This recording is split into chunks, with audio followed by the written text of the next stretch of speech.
Assalamualaikum warahmatullahi wabarakatuh. Mohon izin Pak, mohon izin memperkenalkan diri. Nama Muhammad Fadilah dari kelas metodologi 4B.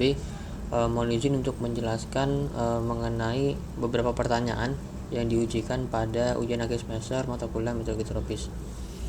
Yang pertama yaitu analisis atmospheric boundary layer atau ABL. Jadi ABL atau planetary boundary layer adalah bagian terendah dari troposfer yang berinteraksi langsung dengan permukaan bumi. Ia merespon pemaksaan permukaan dalam waktu kurang dari 1 jam dan dapat memperluas efeknya hingga skala waktu regional.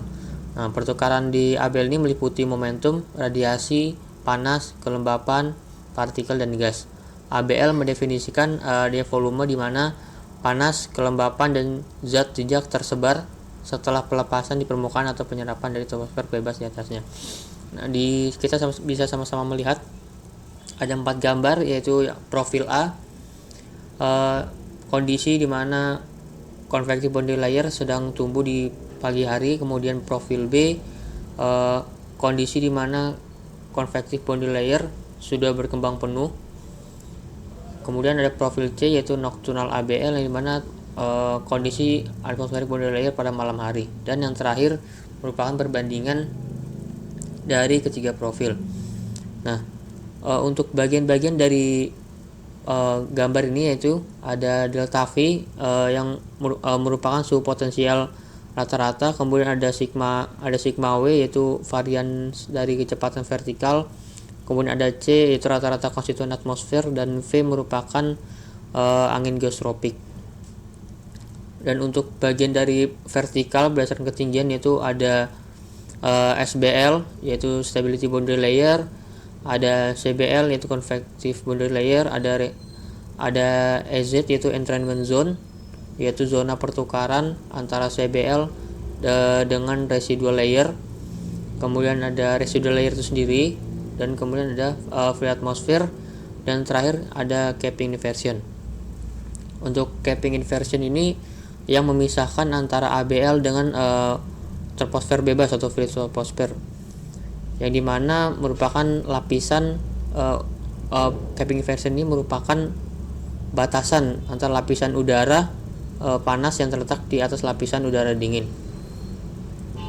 Nah, kemudian untuk pada profil A sendiri, ketika CBL di pagi hari ini capping inversionnya itu terletak di atas CBL. Berarti hal ini kita bisa sama melihat bahwa capping inversionnya berada di atas convective boundary layer.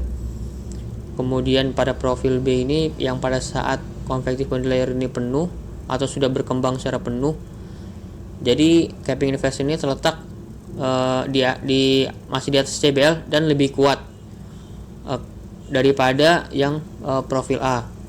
Jadi kemudian pada profil C ini pada kondisi ABL di malam hari itu tidak ada capping inversion yang terlihat karena udara di atas lapisan batas konvektif atau ABL ini itu lebih dingin daripada ABL itu sendiri. Kemudian pada kondisi atmospheric boundary layer ini pada pagi hari khususnya, ABL ini pada pagi hari ke siang hari, ABL ini cenderung mengikuti evolusi atau pergerakan dari convective boundary layer disebabkan adanya pemanasan radiatif permukaan, pemanasan matahari, dan menghasilkan flux panas turbulen. Jadi sehingga ketinggian convective boundary layer ini sama dengan ketinggian ABL pada siang hari. Nah, dan mengalami puncak pada sore hari. Untuk sore ke malam hari, karena aktivitas radiasi matahari sudah mulai berkurang bahkan hilang, jadi pendinginan radiatif permukaan menyebabkan adanya pendinginan radiatif permukaan yang menginduksi pertumbuhan lapisan baru di dekat tanah, yaitu lapisan SBL yaitu stability boundary layer. Jadi pada saat masukan sinar matahari ini berkurang dan daya apungnya menurun, jadi CBL-nya ini rusak, dan CBL ini rusak sehingga terlepas ke permukaan, sehingga hasil dari kerusakan dari CBL ini diubah menjadi lapisan residu atau residu layer. sehingga pada malam hari itu kondisi atmospheric boundary layer ini sama dengan ketinggian dari residual layer. Kemudian yang kedua yaitu monitoring tropical waves. Gambar di samping ini merupakan gambar diagram Miller untuk mengetahui intensitas berbagai jenis gelombang di atmosfer, khususnya di wilayah tropis atau tropical wave, dan dapat mempengaruhi cuaca dan variabilitas hujan di wilayah tersebut. Ada 4 jenis gelombang. Yang pertama Kelvin waves, yang kedua ada mixed Rossby gravity, ada equatorial Rossby, dan juga ada MGO. Untuk MGO sendiri, untuk gambarnya ini ada frekuensi dengan satuan CPD yaitu cycle per days. Kemudian yang bagian kolom vertikal sebelah kanan ini merupakan skala harian. Merupakan skala hariannya, tingkat intensitas skala harian. Kemudian ada zonal wave number, yang dimana untuk ke sebelah kanan itu merupakan propagasi ke arah timur, yang sebelah kiri itu merupakan propagasi ke arah barat. Kemudian di sini ada color bar yang menginterpretasikan adanya varians dari OLR yang berpengaruh terhadap berapa parameter gelombang di wilayah tropis ini, yaitu ada yang pertama ada MGO atau Meridian Oscillation. Jadi Meridian Oscillation ini dia berpropagasi ke arah timur. Kemudian ada Kelvin yang berpropagasi juga ke arah timur. Kemudian ada equatorial Rossby yang berpropagasi ke arah barat dan ke arah vertikal. Kemudian ada MRG mixed Rossby gravity, itu dia berpropagasi ke arah barat.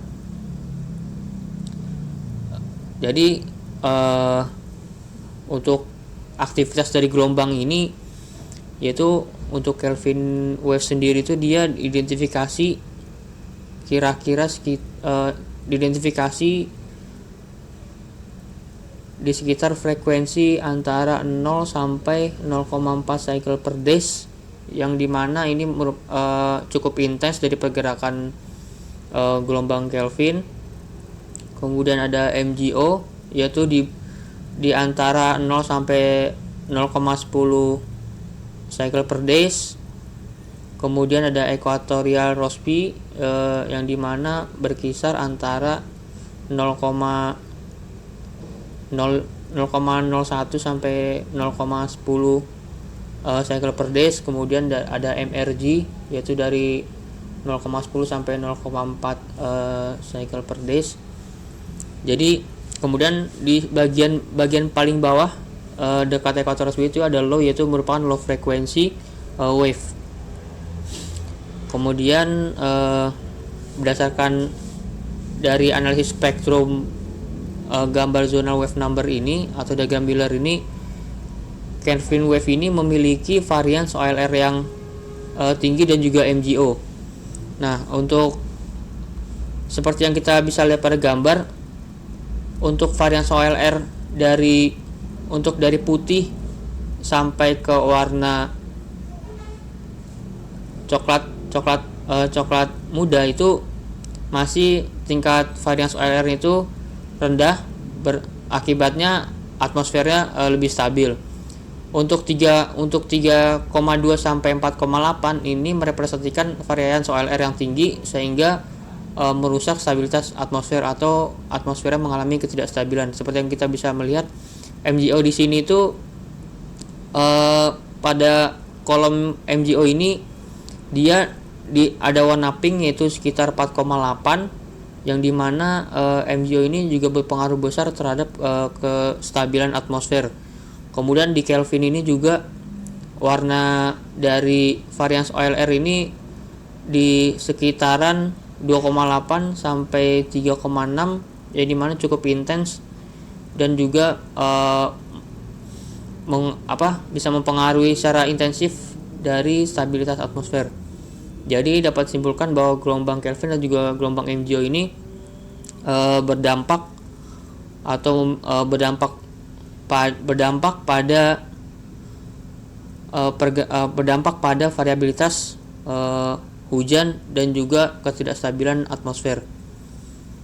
Dan dampak dari varians OLR ini, MGO dan Kelvin ini, untuk Kelvin ini bisa terjadinya ENSO, dan juga jika MGO ini bisa terjadinya perubahan iklim yang cukup intensif. Kemudian ada Dvorak teknik. Jadi Dvorak teknik ini merepresentasikan yaitu pola perkembangan awan siklon tropis, yaitu yang pertama cara menentukannya kita tentukan lokasi dari sistem badai tropis, yang kemudian kedua menentukan perkiraan intensitas sistem badai tropis, kemudian yang ketiga menentukan pengukuran dari beberapa parameter untuk menentukan T-number, yang keempat memperkirakan T-number berdasarkan perubahan 24 jam, dan yang kelima menentukan T-number berdasarkan perubahan dari 24 jam itu sendiri, yang keenam memilih T-number terbaik dari model yang sudah ditentukan.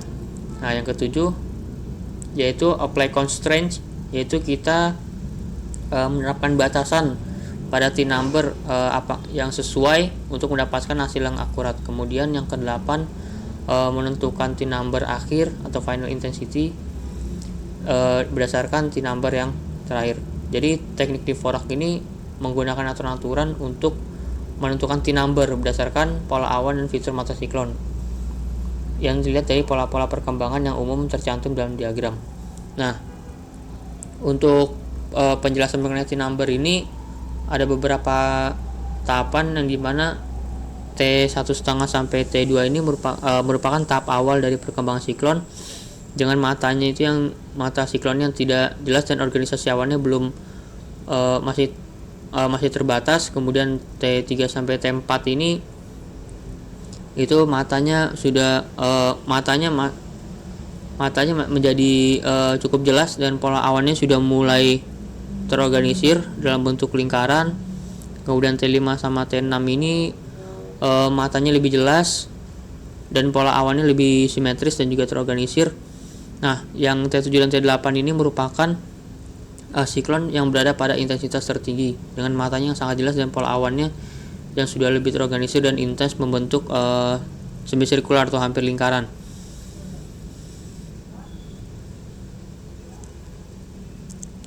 Kemudian di sini ada kemudian selanjutnya ada mesoscale convective system dan mesoscale convective complex.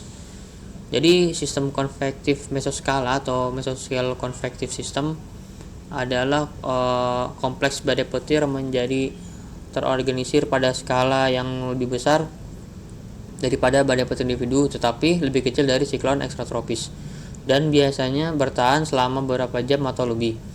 Dari pola awan dan presipitasi MCS ini secara keseluruhan dapat berbentuk bulat atau linear dan mencakup sistem cuaca seperti siklon tropis, squall lines, peristiwa salju efek danau, polar lows, dan MCC. Sedangkan MCC ini sendiri adalah jenis MCC yang spesifik yang memenuhi kriteria tertentu terkait ukuran, bentuk, dan durasi. MCC ini biasanya lebih besar dan lebih intens daripada MCS dan bisa menghasilkan hujan lebat, angin kencang, dan tornado. Kalau menurut Maddox pada tahun 1980, jadi MCC ini memiliki beberapa kriteria. Yang pertama, sistemnya ini harus memiliki luas maksimum setidaknya 100 km persegi. Kemudian sistemnya ini memiliki durasi minimum setidaknya 6 jam. Kemudian memiliki laju presipitasi maksimum setidaknya 10 mm per jam. Kemudian jika kita lihat dari eksentrisitasnya lebih dari sama dengan 0,7, dan jika dianalisis dari suhu puncak awan itu pada citra inframerah itu berkisar di minus 52 derajat Celcius. Nah, kemudian di sini ada contoh kasus, yaitu distribusi dan evolusi dari MCC yang tumbuh di wilayah Papua bagian selatan berdasarkan analisis brightness temperature atau brightness temperature, yaitu yang dianalisis berdasarkan suhu puncak awan. Jadi brightness temperature ini digunakan untuk menganalisis MCC, karena brightness temperature ini tuh dia menunjukkan suhu dari radiasi mikro yang diterima oleh satelit pada frekuensi tertentu. Nah, untuk citra satelit yang dipakai berdasarkan jurnal yang ditulis oleh Ilham Fajar et al. Tahun 2019, ini menggunakan panjang gelombang 10,8 mikrometer. Jadi berdasarkan gambar yang diberikan untuk MCC sendiri, pada gambar A sampai D ini menunjukkan tahap awal dari pembentukan MCC yang ditandai dengan munculnya beberapa yang berkisar mungkin antara suhu puncak awannya di sekitar minus 30 sampai di minus 60. Kemudian ada gambar E sama H ini menunjukkan fase matang dari MCC, ditandai juga dengan suhu puncak awannya juga sudah mulai sangat intens. Fase matang sangat intens, yaitu berkisar di minus 80 derajat Celcius. Nah, gambar yang I sampai L ini merupakan fase disipasi atau fase meluruhnya dari MCC, ditandai dengan adanya pelebaran atau pengurangan dari pergerakan MCC tersebut. Kemudian yang terakhir kita menganalisis observasi juga prediksi dari tropical waves, yaitu gambar samping ini peta observasi dan perakiraan dari OLR, yaitu outgoing long wave radiation, selama 7 hari dengan menggunakan model CFS, yaitu climate forecast system.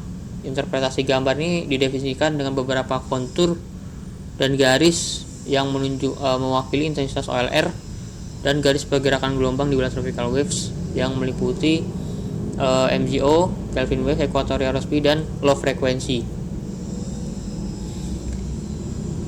Untuk bagian sebelah kiri dari tanggal 29 Mei sampai tanggal 26 Juni merupakan hasil dari observasi, sedangkan 26 Juni sampai 23 Juni merupakan hasil dari perakiraan. Kita bisa sama-sama melihat perakiraan untuk observasi dari tanggal 29 sampai 4 Juni ini adanya anomali OLR di sebagian wilayah Indonesia, yaitu Sumatera, Pulau Jawa, dan juga beberapa Kalimantan dan juga Sulawesi.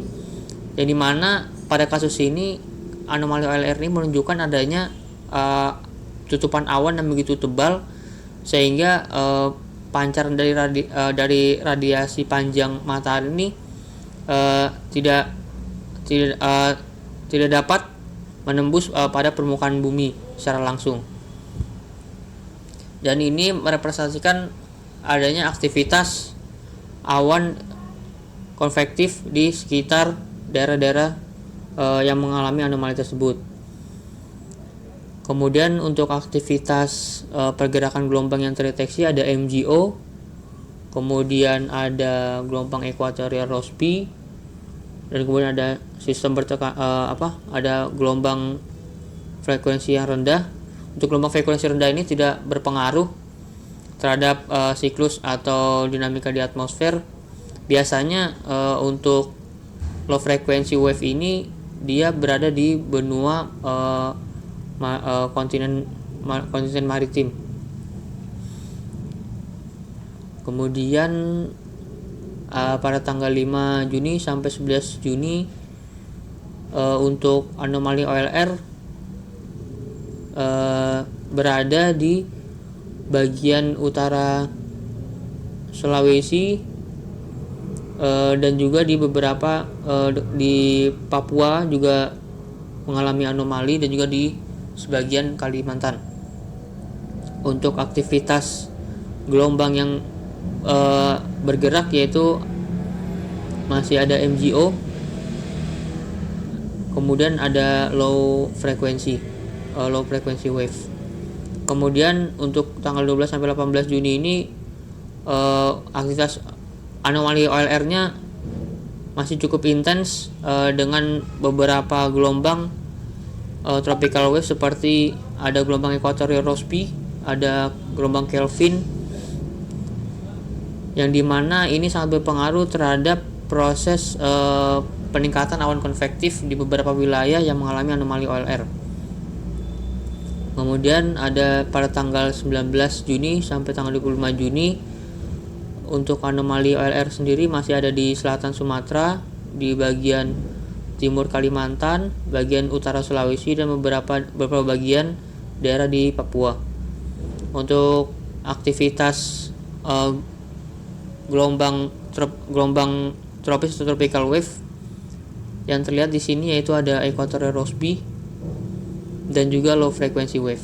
Kemudian untuk forecast atau untuk perakiraan di tanggal 26 Juni sampai 2 Juli, anomali OLR lebih intens berada di wilayah Sulawesi dan juga di wilayah Papua dan beberapa di wilayah di Kalimantan, dengan aktivitas pergerakan gelombang yang cukup intens yaitu equatorial Rossby dan juga low frequency wave. Kemudian pada tanggal 3 Juli sampai 9 Juli untuk anomali OLR cukup tidak begitu intens di bagian timur Pulau Jawa dan juga Bali, dengan aktivitas pergerakan gelombang yang terlihat yaitu equatorial Rossby, dan juga ada MGO, tapi untuk MGO ini tidak sampai ke wilayah Indonesia, cuman di bagian laut. Kemudian pada tanggal 10 Juli sampai 16 Juli tidak ada anomali OLR yang begitu intens atau OLR masih dalam kondisi normal, dan ada gelombang atau tropical waves yang terlihat atau terdeteksi yaitu gelombang equatorial Rossby. Kemudian terakhir pada tanggal 17 Juli sampai 23 Juli anomali OLR yang tidak cukup intens di beberapa wilayah di Sumatera, Kalimantan, Sulawesi, dan juga Papua, dan aktivitas pergerakan tropical wave yang terlihat yaitu equatorial Rossby. Mungkin sekian yang bisa saya sampaikan, kurang lebihnya mohon maaf. Wabillahi taufik wal hidayah. Wassalamualaikum warahmatullahi wabarakatuh.